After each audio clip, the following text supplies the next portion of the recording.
بسم اللہ الرحمن الرحیم۔ السلام علیکم، ہمارے چینل میں خوش آمدید۔ خدا کے لیے خاموش ہو جاؤ، تمہاری آواز میرے سر میں درد کر رہی ہے۔ بس بہت ہو گیا ہے، میں اب تنگ آ گیا ہوں تمہارے روز کے رونے دھونے سے۔ ایبک حلق کے بل چلایا۔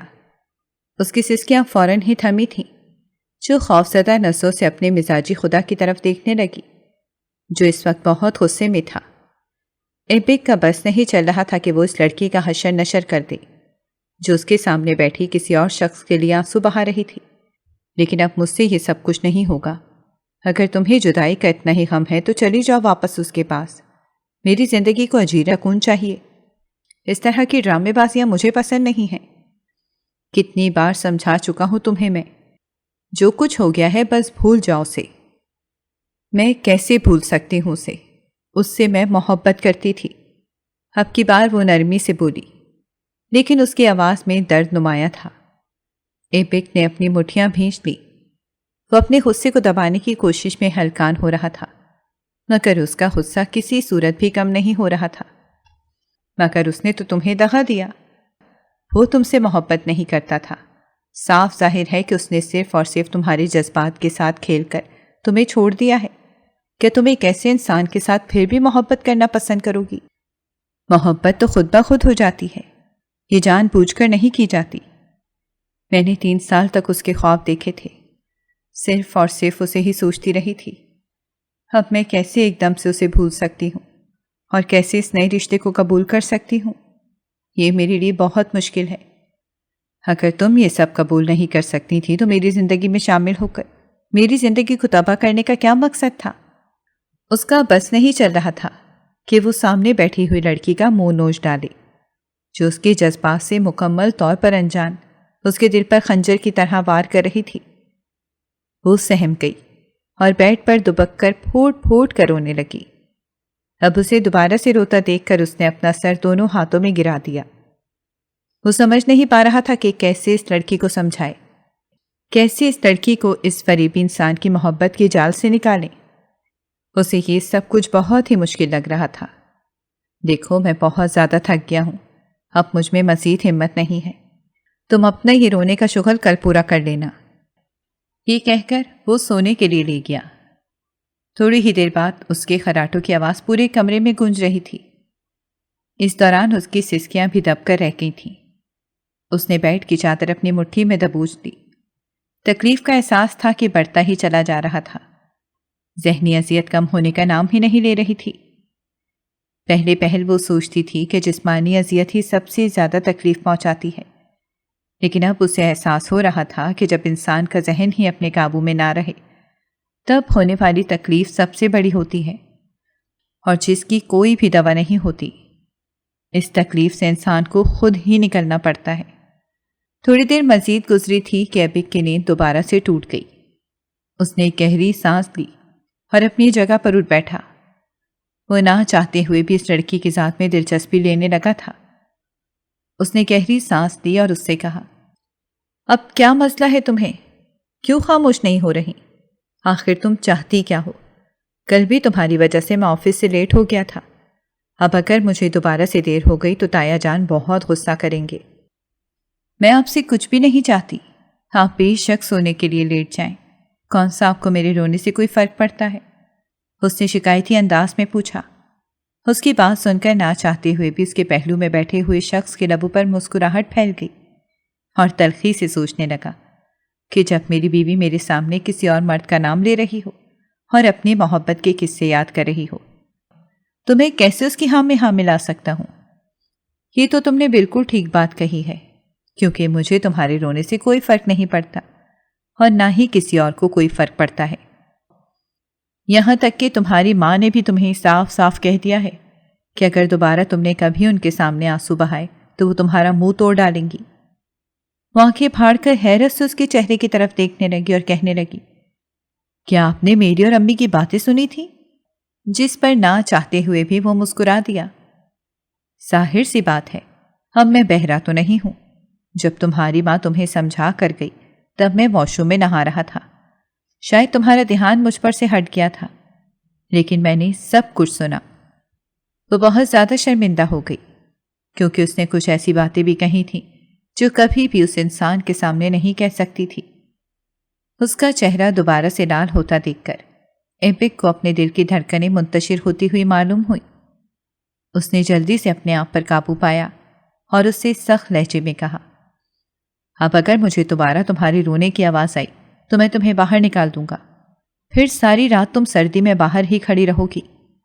مجھ سے کسی بھی قسم کی شکایت نہ کرنا کہ میں نے ایسا کیوں کیا۔ ہاں، آپ ظلم کرنے کے علاوہ اور کر ہی کیا سکتے ہیں؟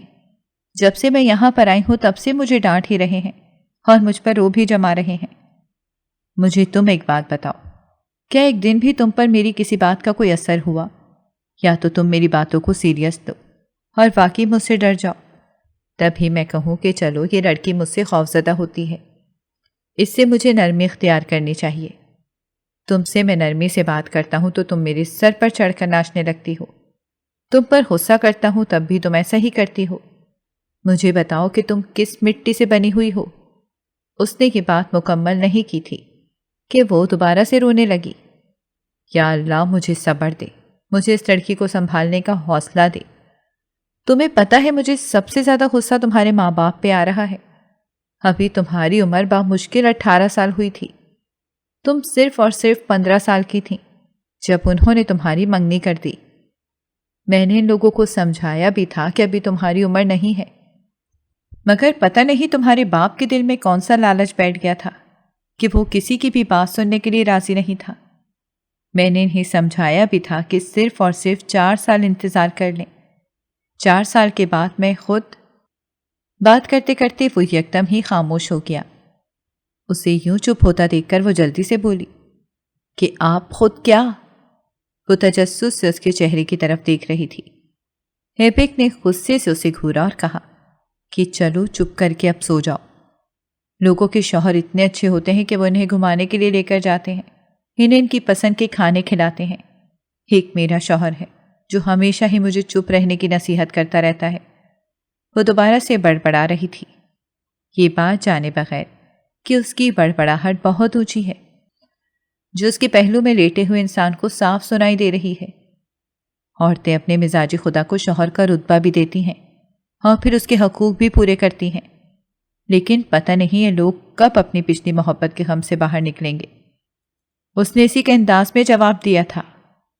حقوق کے نام پر وہ پوری لال ہو گئی تھی اور اس کے جسم پر کپ کپی طاری ہو گئی تھی، جسے اس نے اچھے طریقے سے محسوس کیا تھا، مگر وہ کچھ بھی نہیں بولا۔ وہ اس لڑکی کو پریشان نہیں کرنا چاہتا تھا، وہ جان بوجھ کر اسے وقت دے رہا تھا تاکہ وہ اس غم سے باہر نکل آئے۔ وہ جانتا تھا کہ اس میں کائنات کا کوئی قصور بھی نہیں ہے، وہ تھی بھی چھوٹی اور معصوم سی۔ اس کے کچے سے ذہن میں اس کے گھر والوں نے یہ ساری باتیں ڈالی تھیں، جس کی وجہ سے اس کا دماغ مزید خراب ہوا تھا اور اسے لگ رہا تھا کہ شادی کے علاوہ زندگی میں اور کوئی حل موجود ہی نہیں ہے۔ خوش ہونے کے لیے ایک عورت کو صرف اور صرف شادی ہی کرنی چاہیے، اور ایسا کر کے ہی وہ اپنی ساری خواہشات کو پورا کر سکتی ہے۔ پڑھائی سے تو اسے شروع سے ہی دلچسپی نہیں تھی۔ اگر وہ اسے پڑھنے کی تلقین کرتا تھا تو وہ فوراً سے منہ پھاڑ کر جواب دیتی تھی کہ میری تو شادی ہونے والی ہے، میرا شوہر بہت امیر ہے، مجھے پڑھنے کی کیا ضرورت ہے، اور وہ مکمل طور پر خاموش ہو جاتا تھا۔ جب وہ اس کے والدین سے اس بارے میں بات کرتا تھا تو وہ بھی تلخ لہجے میں جواب دیتے تھے اور اس سے کہتے تھے کہ بیٹا، ان چیزوں کی آپ کو فکر کرنی چاہیے، ہم تو غریب لوگ ہیں، ہم نے تو صرف اور صرف اپنی بیٹی کی اچھی تربیت کر کے اس کی اچھی جگہ پر شادی کرنی ہے، اس کے علاوہ ہم لوگوں کے اور کوئی خواب نہیں ہے۔ جن کالجز اور یونیورسٹیز کی تم بات کر رہے ہو ان میں داخلہ کروانے کے لیے ایک موٹی فیس بھی دینی پڑتی ہے، اور تم اچھی طرح سے جانتے ہو کہ تمہارے چچا کی تنخواہ بہت کم ہے۔ یہ باتیں سن کر وہ اپنی چچی کو فوراً سے کہتا تھا کہ آپ کو اس کی پڑھائی کے اخراجات کی ٹینشن لینے کی ضرورت نہیں ہے، میں خود سب کچھ دیکھ لوں گا، آپ صرف اور صرف ایک بار اس کا کسی کالج میں داخلہ کروا دیں، میں آپ سے وعدہ کرتا ہوں کہ آپ پر کسی بھی قسم کا بوجھ نہیں ڈالوں گا۔ مگر آمنہ بیگم بھی کچھ سننے کے لیے تیار ہی نہیں تھیں۔ ان کے ذہن میں بھی صرف ایک ہی بات تھی کہ اگر ان کی بیٹی کسی بڑے گھر میں بیاہ کر چلی جاتی ہے تو ان کی بھی عیش ہو جائے گی۔ ان کا شوہر تو نکھٹو تھا، جس سے انہیں کسی بھی قسم کی کوئی امید نہیں تھی۔ رات 2 بجے کا وقت تھا جب وہ دوبارہ سے اچھل کر اپنے بیڈ پر اٹھ بیٹھی اور بے چینی سے اپنے چاروں طرف دیکھنے لگی۔ وہ جو سونے کی کوشش کر رہا تھا اور کسی حد تک اس کی آنکھ بھی لگ گئی تھی، یوں ایک دم سے کائنات کے اچھلنے پر وہ بھی ہڑبڑا کر اٹھ بیٹھا اور اپنی لال آنکھوں سے اس کے چہرے کی طرف دیکھنے لگا جو آج اس کے صبر کا امتحان لے رہی تھی۔ وہ خود پر قابو کرنے کی ہر ممکن کوشش کر رہا تھا، مگر وہ عورت بار بار اس کے پاس آ کر اسے اپنی طرف متوجہ کر کے اس کی صبر کا پیمانہ لبریز کرنے کی کوششوں میں لگے ہوئے تھے۔ اب کیا مسئلہ ہے تمہیں؟ کیوں نہیں چین سے سو جاتی؟ مجھے بہت بھوک لگی ہوئی ہے اور مجھے کھانا چاہیے۔ میرے سر پر پڑا ہوا ہے، اٹھا لو۔ اس کی آنکھوں میں دوبارہ سے آنسو آ گئے۔ ہیبک نے ایک گہری سانس لی۔ کچن میں جا کر دیکھ لو، رات کا بچا ہوا ہوگا۔ مجھے اکیلے جاتے ہوئے ڈر لگتا ہے۔ مجھ سے زبان چلاتے ہوئے تو تمہیں ڈر نہیں لگتا؟ اس گھر میں جتنے بھی لوگ ہیں سبھی مجھ سے خوفزدہ ہوتے ہیں۔ کسی میں بھی اتنی مجال نہیں ہے کہ وہ میرے سامنے کھل کر بات کر سکے۔ میں نے ذرا سی چھوٹ کیا دے دی، تم تو۔ اور پھر آدھی رات کے وقت وہ اس کے ساتھ کچن میں گیا اور اسے کھانا نکال کر دیا اس کے لیے۔ جب وہ کھانا گرم کر رہا تھا تب اسے ایک انجانی سی خوشی ہو رہی تھی۔ ان سارے کاموں سے پہلے اسے بہت چڑ ہوتی تھی، لیکن آج وہ یہ سارے کام شوق سے کر رہا تھا۔ اچانک ان دونوں کو محسوس ہوا جیسے کوئی دروازے میں آ کر کھڑا ہوا ہو۔ دونوں نے پلٹ کر دیکھا تو وہاں پر جویریہ بیگم کھڑی تھیں، جو پیار سے اپنے بیٹے کو کام کرتے ہوئے دیکھ رہی تھیں۔ انہیں وہاں پر دیکھ کر وہ بوکھلا گیا اور کائنات کو کہنے لگا، چلو اٹھو اور اب اپنے لیے کھانا گرم کرو۔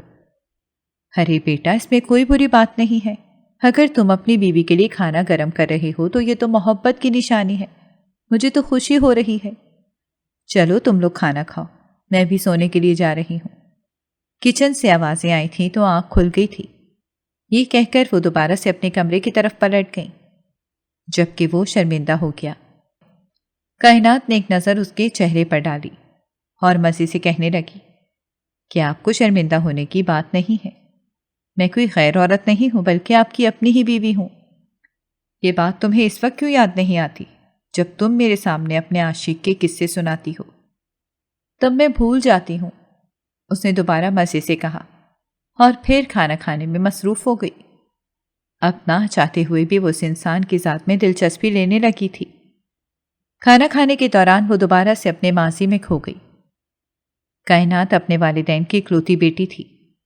اس کا ابا اپنی جوانی میں ایک بہت بڑا بزنس مین تھا، لیکن پھر اپنے دوستوں کی وجہ سے وہ نشے اور جوئے کی لت میں پڑ گیا، جس کی وجہ سے وہ سارا بزنس ڈوبنے ہی والا تھا کہ ان کے بڑے بھائی جنید صاحب نے وہ بزنس سنبھال لیا۔ وہ ہر مہینے لوگوں کو ایک موٹی رقم بھیجتے تھے، لیکن وہ ساری رقم کامران صاحب اپنے جوئے اور نشے پر لگا دیتے تھے۔ آمنہ بیگم ہر وقت ہی پریشان رہتی تھیں اور روتی رہتی تھیں۔ انہیں سمجھ نہیں آ رہا تھا کہ وہ کیسے یہ سب کچھ سنبھالیں گی۔ اپنے شوہر کو سمجھا کر وہ تھک چکی تھیں، مگر کوئی بھی بات ان کے پلے نہیں پڑتی تھی۔ وہ یوں برتاؤ کرتی تھی جیسے ان پر کوئی ذمہ داری ہی نہیں ہے اور وہ مکمل طور پر آزاد ہیں۔ جب آمنہ بیگم جویریہ بیگم کو دیکھتی تھیں تو ان کے دل میں حسد پیدا ہوتا تھا، کیونکہ ان کی جٹھانی ایک بہت ہی اچھی زندگی گزار رہی تھی۔ ان کا شوہر اپنی بیوی سے بہت محبت کرتا تھا، اپنے بچوں سے پیار کرتا تھا، سب کا بہت خیال رکھتا تھا۔ ان کے گھر سے ہمیشہ ہی ہنسنے کھیلنے کی آوازیں سنائی دیتی رہتی تھیں۔ جہاں تک آمنہ بیگم کے گھر کا سوال تھا تو ان کے گھر میں صرف اور صرف ایک چھوٹی سی لڑکی ہی تھی، جس پر بھی وہ حد سے زیادہ سختی کرتی تھیں۔ کائنات کو گھر سے باہر نکلنے کی اجازت نہیں تھی، اور اگر وہ کبھی غلطی سے اپنے تایا کے گھر چلی جاتی تھی تو اس کی ماں اس پر غصہ کرتی تھی اور اسے سمجھاتی تھی کہ وہ لوگ اس قابل نہیں ہیں کہ ان کے ساتھ کوئی تعلق رکھا جائے۔ انہوں نے کائنات کے دل میں اپنے تایا کے لیے نفرت ڈال دی تھی اور اسے کہا تھا کہ انہوں نے ہماری ساری جائیداد پر قبضہ کر لیا ہے، ان کی وجہ سے ہی تمہارا باپ اس غلط لت میں لگا ہے۔ اپنی بیٹی کے دل میں ان کے لیے نفرت پیدا کرنے میں وہ کامیاب ہو چکی تھیں۔ کائنات اپنے سب کزنوں کو ناپسند کرتی تھی اور اگر کبھی کسی شادی یا کسی فنکشن میں اس کی ملاقات ان سے ہو جاتی تھی تو وہ منہ پھیر کر چلی جاتی تھی۔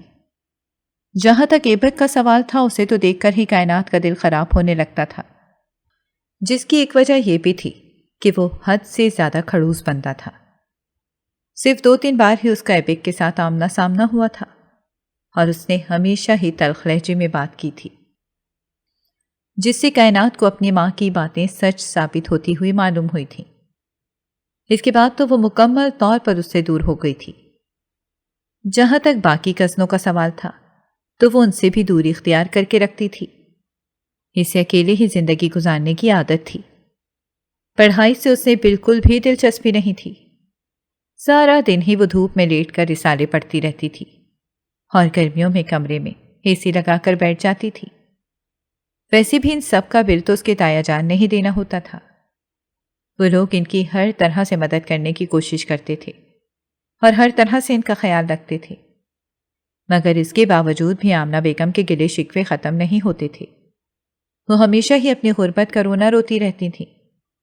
حالانکہ اللہ تعالیٰ کا ان پر بہت کرم تھا، کسی بھی چیز کی کوئی کمی نہیں تھی، مگر اگر کوئی ان سے بات کرتا تھا تو ان کے منہ سے ہمیشہ ہی ناشکری سننے کو ملتی، جس سے ان کی فطرت کے بارے میں پتہ چلتا تھا کہ وہ کس قدر نعمتوں کو جھٹلانے والی عورت ہیں۔ ایک بار وہ اپنی بیٹی کو لے کر ایک فنکشن میں گئی۔ ان کی دوست کی بیٹی کی شادی تھی۔ وہاں پر ایک فیملی نے کائنات کو پسند کر لیا، مگر انہیں اس بارے میں پتہ نہیں تھا کہ اس کا باپ ایک نشئی ہے۔ آمنہ بیگم نے بھی یہ بات چھپائی تھی اور انہیں صاف صاف کہہ دیا تھا کہ وہ ایک چھوٹا سا بزنس کرتے ہیں۔ چونکہ وہ پورا خاندان ملک سے باہر ہوتا تھا اور لڑکے کی ماں کو کائنات بہت ہی اچھی لگی تھی۔ وہ چھوٹی تھی، معصوم تھی۔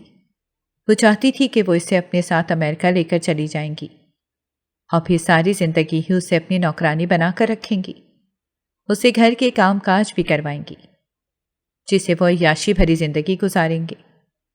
ویسے بھی وہاں پر نوکریاں بہت ہی مہنگے داموں پر ملتی تھیں۔ وہ اپنا بڑھاپا سنوارنے کے بارے میں سوچ رہی تھیں۔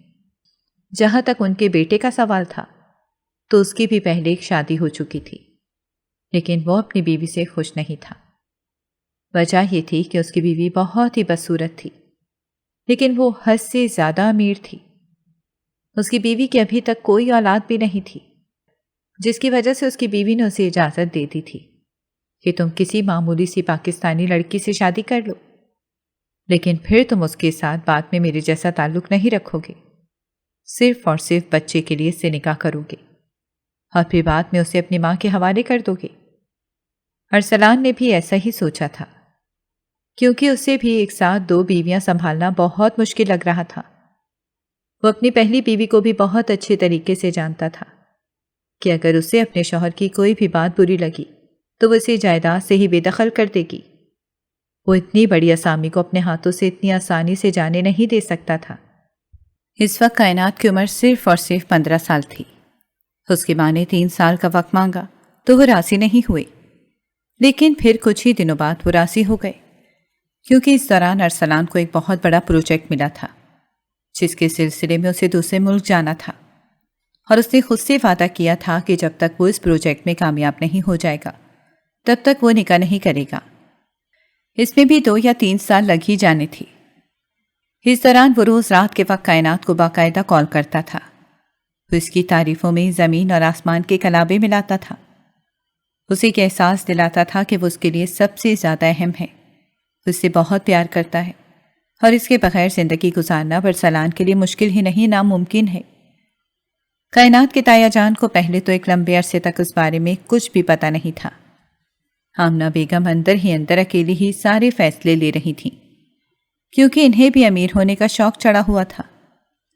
وہ نہیں جانتی تھی کہ وہ اپنی بیٹی کو کتنی بڑی مشکل میں ڈالنے جا رہی ہیں۔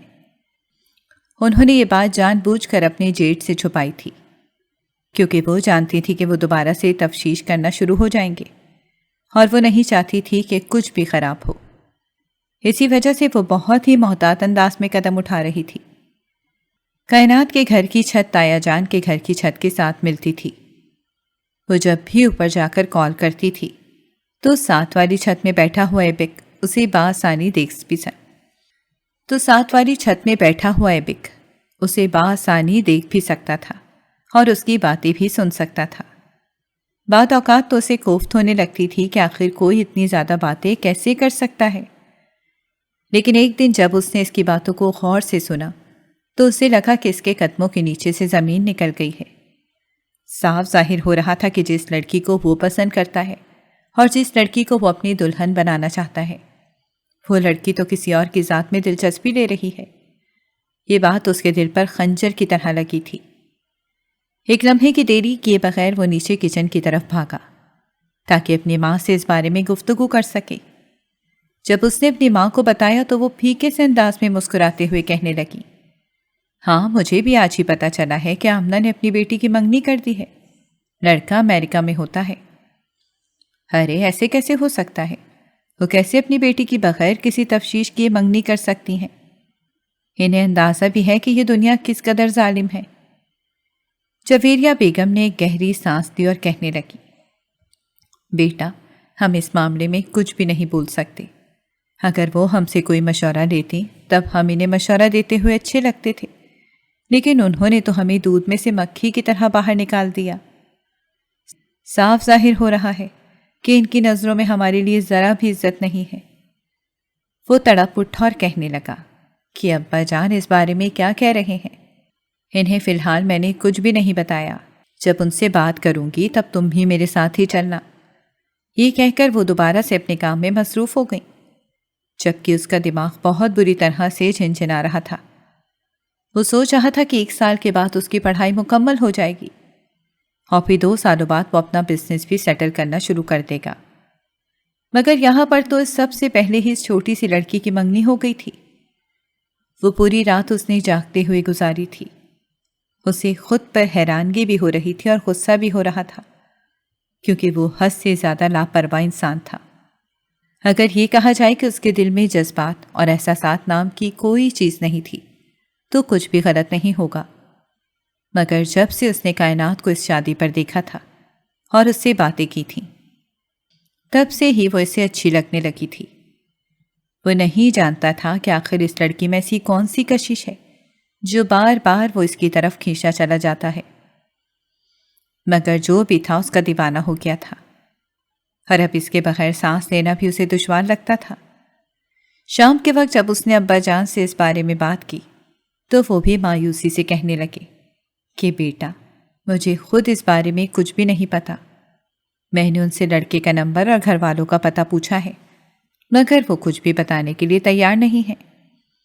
پتہ نہیں وہ اپنی بیٹی کے ساتھ اتنا بڑا ظلم کیوں کرنے جا رہی ہے۔ آپ کو فکر کرنے کی ضرورت نہیں ہے، ویسے بھی انہوں نے نکاح میں 3 سالوں کا وقت لیا ہوا ہے۔ جب تک 3 سال مکمل نہیں ہوتے تب تک وہ اپنی بیٹی کی شادی نہیں کریں گی، اور اس وقت تک تو میں پتہ بھی لگا لوں گا۔ اس نے اس وقت اپنے ذہن کو اس سارے جھمیلے سے باہر نکالا اور دوبارہ سے اپنی پڑھائی کی طرف متوجہ ہو گیا، کیونکہ اسے ایک تسلی مل گئی تھی کہ ابھی 3 سال کا وقت باقی ہے۔ 2 سالوں کے اندر اس نے اپنا بزنس بھی سیٹل کر لیا تھا، لیکن ابھی بھی اسے اپنے تایا جان کی ضرورت پڑتی تھی۔ دراصل جنید صاحب کے سب سے بڑے بھائی اکرام صاحب تھے، جو ملک سے باہر ہوتے تھے، اور وہاں پر انہوں نے اپنا بزنس سیٹل کیا ہوا تھا۔ ایبک کو وہ بہت پسند تھے، کیونکہ وہ بہت زیادہ کامیاب تھے۔ وہ ہمیشہ ہی ان سے مشورہ لیتا تھا۔ جب اس کے بابا یہ سب دیکھتے تھے تو وہ اکثر ہی اس سے شکوہ کرتے ہوئے کہتے تھے کہ میں نے صرف اور صرف 2 سالوں میں کامیابی حاصل کی تھی، اور وہ بھی ایک ایسے بزنس کو آسمان کی بلندیوں تک پہنچایا تھا جو مکمل طور پر ڈوب چکا تھا۔ مجھ سے مشورہ لینے کے بجائے تم اس انسان سے مشورہ کیوں نہیں لیتے ہو؟ اس پر وہ ہمیشہ ہی پھیکے سے انداز میں مسکرا دیتا تھا اور خود نہیں جانتا تھا کہ ایسا کیوں کرتا ہے۔ بعد میں جب اکرام صاحب نے اس سے اپنی بیٹی کے بارے میں بات کی تو وہ مکمل طور پر خاموش ہو گیا۔ اس کی خاموشی دیکھ کر وہ پریشان ہو گئی اور کہنے لگے، کیا ہوا ہے؟ کیا میری بیٹی میں کوئی مسئلہ ہے؟ اس پر بہت تیزی سے نفی میں سر ہلانے لگا اور بولا، ایسی کوئی بات نہیں ہے، لیکن میں کسی اور کو پسند کرتا ہوں۔ ارے یہ تو تمہیں مجھے پہلے بتانا چاہیے تھا، میں تمہیں اپنا دوست مانتا تھا، مگر تم نے یہ بات مجھ سے چھپائی۔ اس پر وہ تیزی سے نفی میں سر ہلانے لگا اور بولا، نہیں تایا جان، ایسی کوئی بات نہیں ہے، مگر جو لڑکی مجھے پسند ہے وہ فی الحال کسی اور کی دسترس میں ہے۔ جب اس نے کائنات کا نام لیا اور اس کی منگنی کے بارے میں بتایا تو انہوں نے اسے تسلی دی اور کہا کہ تمہیں فکر کرنے کی ضرورت نہیں ہے، بس اس لڑکی سے کسی طرح اس لڑکے کا نمبر نکلواؤ اور وہ مجھے دے دو، میں خود ہی پتہ لگوا لوں گا۔ اس نے ایسا ہی کیا اور پھر تھوڑے ہی عرصے بعد اسے پتہ چلا کہ وہ تو پہلے سے ہی شادی شدہ ہے اور اپنی بیوی کے ساتھ ایک بہت ہی پرسکون زندگی گزار رہا ہے۔ وہ کائنات سے صرف اور صرف اس وجہ سے شادی کر رہا تھا تاکہ اس سے بچہ پیدا کروا سکے اور پھر اسے ساری عمر کے لیے نوکرانی بنا کر رکھے۔ اس نے اس کا انتخاب ہی اسی وجہ سے کیا تھا کیونکہ وہ جانتا تھا کہ آمنہ بیگم اپنے رشتہ داروں سے الگ تھلگ رہتی ہیں اور ان کے دل میں اپنے رشتہ داروں کے لیے نفرت موجود ہے۔ اسی وجہ سے کوئی بھی ان کے معاملے میں دخل اندازی کرنے کی کوشش نہیں کرے گا اور نہ ہی کوئی ان سے پوچھ گچھ کرے گا۔ یہ ساری باتیں بھی اس نے آمنہ بیگم کو جا کر بتائیں، مگر وہ کسی بھی بات پر یقین کرنے کے لیے تیار نہیں تھی۔ اور پھر جس دن اس دولہے کی بارات آنی تھی اس دن اس نے اسے ہی غائب کر دیا۔ نہ رہے گا بانس اور نہ رہے گی بانسری، نہ رہے گا بانس اور نہ بجے گی بانسری۔ انتظار کرتے ہوئے 3 گھنٹے گزر چکے تھے۔ کائنات کی ساس خود پریشان ہو گئی تھیں کہ ان کا بیٹا کہاں پر چلا گیا ہے۔ آمنہ بیگم کو اپنی ناک کٹتی ہوئی معلوم ہو رہی تھی اور پھر انہوں نے کچھ بھی سوچے سمجھے بغیر ایبک کے سامنے ہاتھ جوڑ دیے اور پھوٹ پھوٹ کر روتے ہوئے کہنے لگی، بیٹا میری عزت بچا لو۔ وہ جو کھڑا سوچ رہا تھا کہ کون سے الفاظ کا استعمال کرے اور اپنی خدمت پیش کرے، مگر اپنی ہونے والی ساس کی باتیں سن کر وہ کھل کر مسکرا دیا اور پھر اس نے کائنات سے نکاح کر لیا۔ جہاں تک اس چھوٹی سی لڑکی کا سوال تھا تو اسے تو اپنی دنیا اجڑتی ہوئی معلوم ہو رہی تھی۔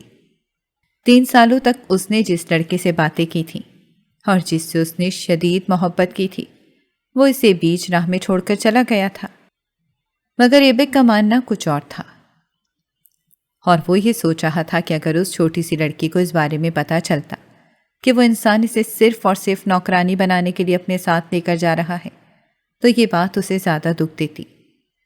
3 ہفتے تک وہ روتی رہی، چلاتی رہی، اس سے شک و شکوے شکایت کرتی رہی۔ وہ بھی اس سے بہت ہی سخت لہجے میں بات کرتا تھا جس کی وجہ سے معاملات مزید خراب ہو جاتے تھے۔ وہ اسے چھوٹی چھوٹی باتوں پر سزائیں بھی دیتا تھا جس پر وہ سہم جاتی تھی، مگر جب تھوڑا سا مزید وقت گزرا تو اسے اندازہ ہوا کہ اس لڑکی پر سختی نہیں کرنی چاہیے بلکہ اس لڑکی کو تو پیار سے سمجھانا چاہیے۔ یہ موم سی پیاری لڑکی اس قابل نہیں ہے کہ اس کے ساتھ ظلم کیا جائے یا اس کے اوپر کسی بھی قسم کا روپ جمایا جائے۔ لڑکی تو کانچ کی بنی ہوئی ہے جسے سنبھال کر رکھنا لازمی ہے۔ اور پھر اس نے اپنا رویہ تبدیل کر لیا۔ کائنات اس کے سامنے جتنی مرضی شکوے شکایات کیوں نہ کرتی تھی، وہ خاموشی سے اس کی ساری باتیں سنتا تھا اور پھر آخر میں اسے سمجھاتا تھا۔ 3 ہفتے تو گزر ہی چکے تھے اور اب اس میں وہ اچھی خاصی تبدیلی دیکھ رہا تھا۔ اس کے شکوے شکایات بھی کم ہو گئے تھے۔ اب وہ پہلے سے بھی کم اپنے شوہر کو یاد کرنے لگی تھی۔ ایک دن وہ صحن میں بیٹھا ہوا تھا اور کتاب پڑھ رہا تھا جب اس کے پہلو میں آ کر بیٹھ گئی۔ اس نے اپنا سر اپنے شوہر کے کندھے پر رکھ دیا۔ وہ چونک گیا اور دھیمے انداز میں مسکراتے ہوئے بولا، خیریت تو ہے؟ آج تمہیں مجھ پر کچھ زیادہ ہی پیار نہیں آ رہا؟ جی نہیں، یہ میں نے ڈرامے میں دیکھا تھا کہ جب شوہر یوں اکیلا بیٹھا ہو تب بیوی اس کے کندھے پر جا کر سر رکھے تو اسے خوشی محسوس ہوتی ہے۔ اس نے جلدی سے سر اٹھایا اور پھر انگلی اٹھا کر اشارہ کرتے ہوئے کہنے لگی، دیکھا آپ کے چہرے پر مسکراہٹ پھیلی ہوئی ہے، مطلب آپ بھی خوش ہو رہے ہیں۔ وہ بہت معصوم تھی، اس میں بچپنا بھی حد سے زیادہ تھا۔ یہ ساری باتیں وہ اچھی طرح سے سمجھ چکا تھا، اسی لیے کھل کر مسکرایا اور کہنے لگا کہ شوہر کو تو اس کے علاوہ بھی ایک اور بات بہت خوشی دیتی ہے۔ اگر وہ تم ماننے کے لیے تیار ہو جاؤ تو میں تمہاری ہر بات مانوں گا۔ اس نے اپنا سر جھکا لیا اور وہ شرمانے لگی۔ وہ اچھی طرح سے جانتی تھی کہ وہ اپنے حقوق کی بات کر رہا ہے۔ تھوڑی ہی دیر بعد وہ کہنے لگی، میں آپ کی ساری باتیں ماننے کے لیے تیار ہوں، لیکن مجھے صرف اور صرف 1 ہفتے کا وقت دے دیں۔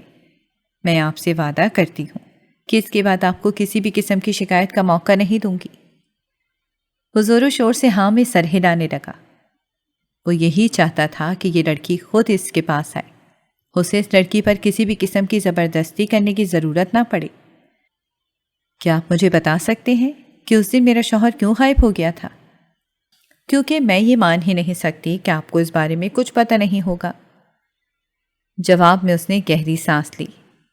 اسے اندازہ ہو گیا تھا کہ اب وہ وقت آ گیا ہے کہ اس لڑکی کو ساری حقیقت بتا دی جائے، اور پھر اس نے الف سے لے کر یہ تک ساری بات اسے بتا دی، جس پر اس نے تکلیف سے اپنی آنکھیں بند کر لی اور کہنے لگی کہ میری ماں اس قدر ظالم کیسے ہو سکتی ہے؟ انہوں نے تو مجھے کہا تھا کہ انہوں نے ہر طرح سے اپنی تسلی کر لی ہے، اور وہ لڑکا بہت ہی قابل اعتماد ہے۔ شاید اس میں تمہاری ماں کا بھی کوئی قصور نہیں ہے، ان کے ساتھ ہاتھ سے ہی کچھ اس طرح کے پیش آئے ہیں کہ وہ تلخ بن گئیں۔ یہ بھی آپ ٹھیک ہی کہہ رہے ہیں، سارا قصور میرے باپ کا ہے۔ اگر وہ میری ماں کو عزت دیتا، اگر وہ میری ماں کو وہ عزت دیتا اور وہ مقام دیتا جس کی وہ طلبگار تھیں، تو وہ کبھی بھی ایسا نہ کرتی۔ خیر چلیں، ان ساری باتوں کو بھولنے کی کوشش کرتے ہیں۔ جو ہو گیا وہ ہو گیا، اب میں بھی اس سب سے باہر نکل آئی ہوں۔ مجھے بھی اپنی زندگی کی طرف توجہ دینی ہے۔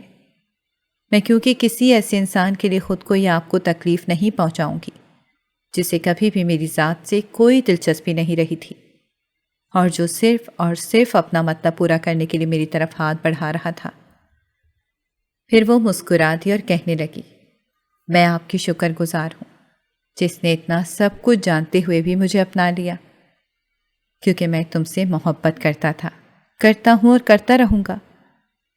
اس نے بھی اپنی محبت کا اظہار کر دیا اور اسے بتایا کہ وہ کیسے 12 سال کی عمر سے لے کر اب تک اسے پسند کرتا تھا۔ اس کا نام سن کر ہمیشہ ہی مسکرا دیتا تھا، مگر کبھی بھی یہ سب کہنے کی ہمت نہیں ہوئی تھی، کیونکہ وہ ہچکچاتا تھا۔ اسے ڈر لگتا تھا کہ کہیں ایسا نہ ہو کائنات انکار کر دے اور اس کی محبت اس سے دور ہو جائے۔ جب دونوں طرف سے اظہارات ہو گئے، غلط فہمیوں کے بادل چھٹ گئے، تو پیچھے 2 شفاف دل بچے جن کے اندر صرف اور صرف محبت کی کونپلیں کھلی ہوئی تھیں، جو بہت جلد ہی خوبصورت پھولوں کے باغ میں تبدیل ہونے والی تھیں۔